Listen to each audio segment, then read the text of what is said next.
Okay, this video is a book review. The book is called Can Fasting Save Your Life? Here's the book cover. It's written by Alan Goldhamer and Tasha Myers. They're from the True North Health Foundation place in Santa Rosa, California. And it's located near where Dr. McDougall used to work. They're friends with Dr. McDougall. This book has got the biggest names in nutrition providing testimonials for the book on the front cover. Dr. Asleston, Bernard, Campbell. You know, Dr. T. Colin Campbell, his wife had a melanoma and she improved after fasting. McDougall, of course, has worked with them and gave a testimonial.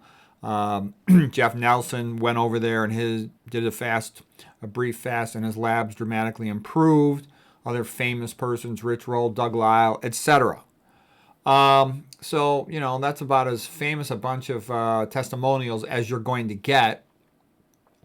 And, you know, we can survive prolonged amounts of time with nothing except water. And the type of fasting they do over there is water-only fasting. Our body, you know, switches over to burning primarily fat to meet most of our energy needs.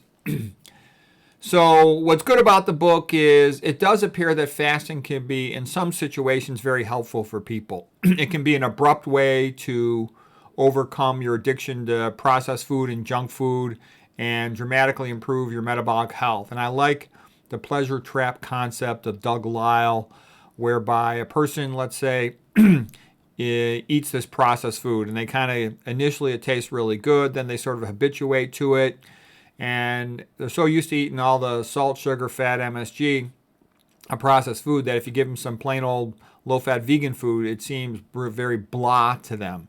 If you fast them for a couple of days, that sort of resensitizes their taste buds, and they'll be better able to appreciate the low-fat vegan diet. So, you know, there's a tremendously large number of stupid people that go for bariatric surgery, and this would be much better for them to fast them for a couple of days and then have them eat a low-fat vegan diet. But again, you know, the healthcare system, it's not designed to help people. It's designed to make money off people.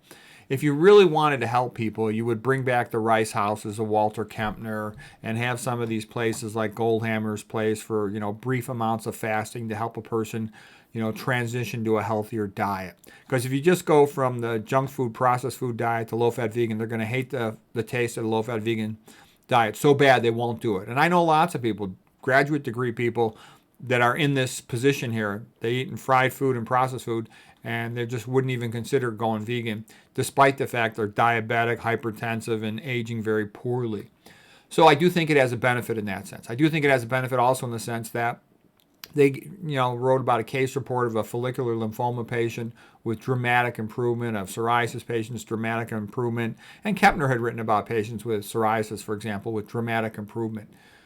So there is potentially some significant benefit to it. I mean, I think a smart person could just on their own eat the low-fat vegan diet, do this on their own. You don't need to go fast at some place. But to rapidly turn a corner, I think it would be helpful. And I also think most people, they don't know anything about nutrition. Most people don't have that strong of a willpower and understanding, the motivation or intellectual ability to study a topic in detail and master it. They just don't, let's be honest.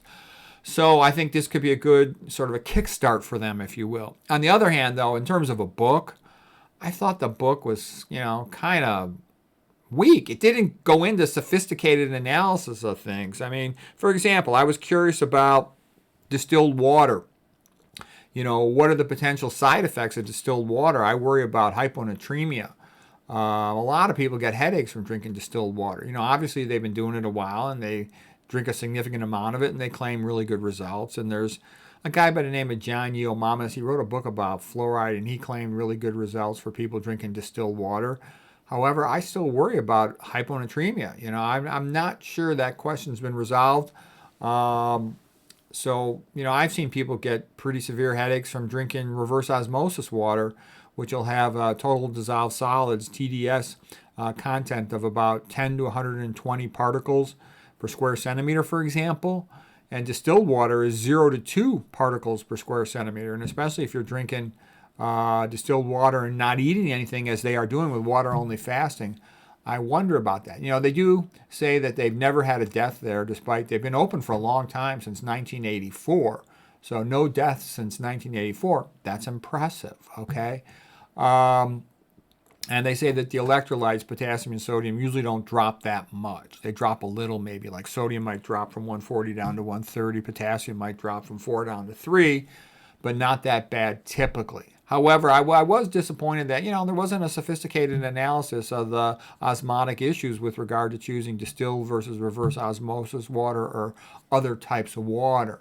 So what I'm basically saying is I think fasting, has some significant benefits in these special situations.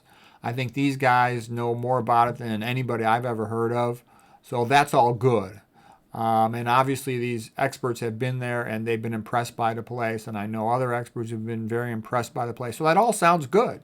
But the book itself was pretty light. I don't think there was much useful content in it. So anyways, if the fasting can really help people, I think that's good. The book itself was kind of really superficial, kind of more of an advertisement than anything.